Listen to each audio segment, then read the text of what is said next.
Brandon, who's in the chat room, says, will Christians be required to present sacrifices at the temple if it is rebuilt? Yes. No more expansion on that is needed. Anyway, did Jews...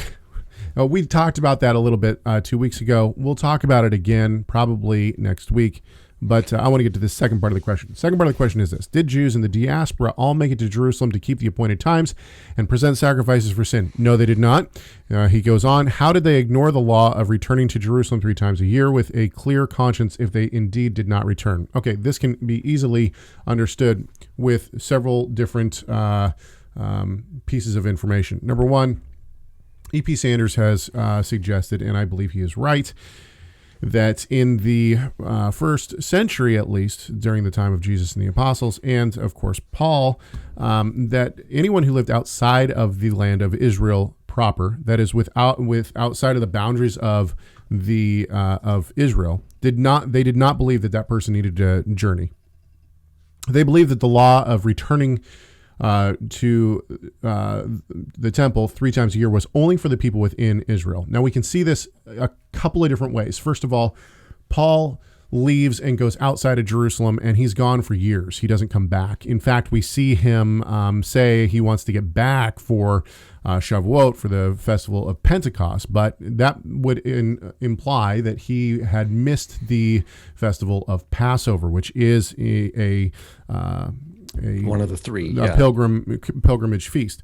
We also believe that Jesus, or Yeshua, was actually in Egypt for at least a year, if not 2 years, when he was a child. I believe it was about 2 years. Well, and Paul teaches at Corinth for 18 months. Right. So there's a lot of different examples of this, but Yeshua was in... There's at least one Hanukkah in there. Okay. So Yeshua is in Egypt for at least a year, if not 2, probably more like 2. Most scholars believe it was 2 years, which means that it couldn't have been a sin for him not to go up. Because if it were a sin, then he wouldn't be spotless. So we know that, so right there it proves that if a person was outside of the land, they didn't have to travel to Jerusalem. And this was within this was believed within all of the first century, it seems to be. And Paul tells the Corinthians that basically he tells them that they are to celebrate the feast. What feast is that? He's talking about Passover. He doesn't tell them to celebrate the feast by traveling to Jerusalem. It would have been about 450 nautical miles if they went straight across the ocean, across the sea to get there. And so the answer is no. People did not go up 3 times a year. And actually there is provision for if a person cannot make it. And then they are supposed to take the money that they would give for the sacrifice, and they're supposed to spend it on whatever they would like. And that seems to be within the land of Israel.